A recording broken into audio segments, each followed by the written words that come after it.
дар муддати кӯтоҳ бо дастгирии ҳукумати ҷумҳурии тоҷикистон ва ҷалби сармоягузориҳои хориҷӣ дар қаламрави кишвар як қатор иншоотҳои муҳими гидроэнергетикӣ бунёд гардида имконият фароҳам овард ки аҳолии кишвар бо истифода аз иқтидорҳои истеҳсолии энергияи барқии худӣ таъмин карда шаванд. Дар доираи чунин иншоотҳо лоиҳаи таҷдиду азнавсозии зеристгоҳи барқии равшан 220-35 киловатт дар шаҳри Турсунзода ворид карда шудааст ки арзиши амалисозии он 14 миллиону 520 ҳазор доллари амрикоиро ташкил медиҳад.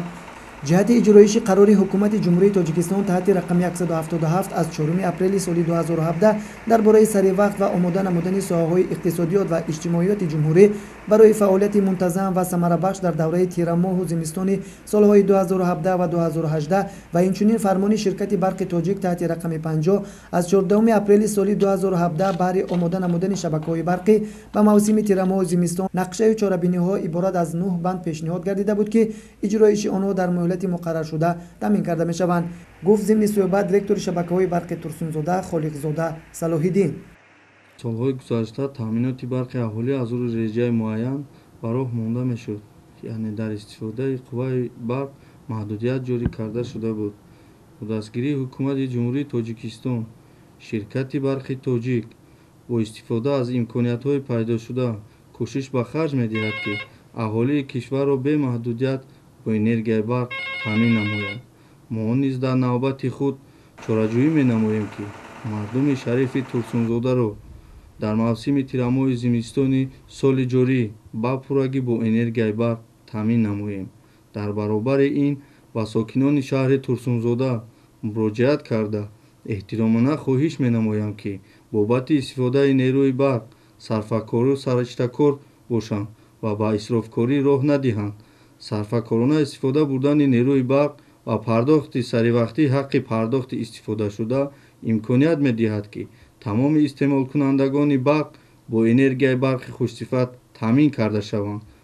Ташаккур. Шумо мегуфтед ки анамин баъзан қувваи барқ хомӯш мешавад дар маҳаллаҳои шаҳри Турсунзода ё умуман дар ҷамоатҳои деҳот. Бо чӣ сабаб аст ва умуман корҳои таҷдиду барқарорсозӣ дар зеристгоҳи равшан дар кадом ҳолат қарор дорад? албатта қайд кардан зарур аст ки ҳоло дар зеристгоҳи равшан 235-10 киловолта корҳои таҷдиду сохтмону азнавсозӣ рафта истодааст. бинобар сабабе ки дар рӯзҳои сард аҳолӣ баъзан аз қувваи барқ маҳрум мегарданд. ин боиси ба талаботи энергияи барқ зиёд шудани аҳолӣ дастгоҳҳои барқӣ дар ҳолати зиёдборӣ кор мекунанд. аз ҳамин сабаб баъзан дар маҳалҷоҳо қувваи барқ хомӯш мегардад.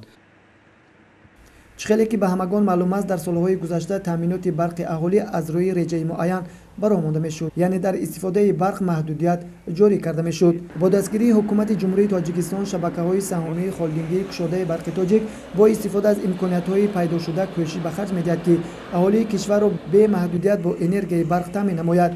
ҳамчунин дар ин радиф дар шабакаҳои барқи Турсунзода як қатор чораҳои зарурӣ андешида мешавад. ҳамчунин трансформаторҳои хурд ба трансформаторҳои пуриқтидор иваз карда шуда дар ҳамин шабурӯз аҳолии шаҳри Турсунзода бо қувваи барқи доимӣ таъмин ҳастанд. дар бораи корҳои насбу барқарорсозӣ корманди шабакаҳои барқи Турсунзода Муҳаммадҷон Сафоев чунин ибрози андеша намуд.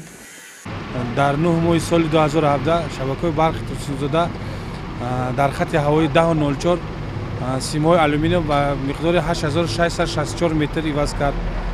135 адад сутунпойро иваз кард.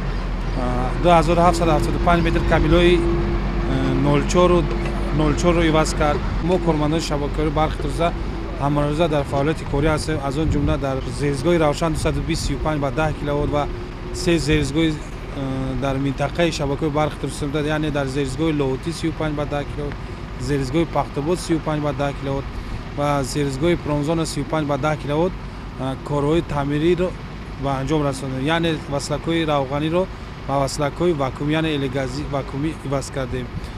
тамоми трансформаторҳои серборро дар ҳудуди шаҳри Турсунзода, яъне дар хонаҳои баландошона ки трансформаторҳо сербор буданд, яъне трансформатори 400ро ба 630ро ба ҳазора иваз кардем. дар навбати худ барои кам намудани талафоти нерӯи барқ ва беҳтар намудани ҳолатҳои барқтаминкунии шаҳр шабакаҳои барқи Турсунзода дар хатҳои барқии ҳавоии 10 ва 0.4 киловатт дар масофаи 1200 метр ноқилҳои пӯлодинро бо симҳои алюминӣ дар масофаи 111 километр иваз намудааст. кормандони шабакаҳои барқи Турсунзода пайваста сайъу кӯшиш менамоянд то ки мардумро бо барқи доимӣ таъмин созанд. Собирҷон Саидов, Сайфиддин Иброҳимов, шаҳри Турсунзода, Ҷаҳоннамо.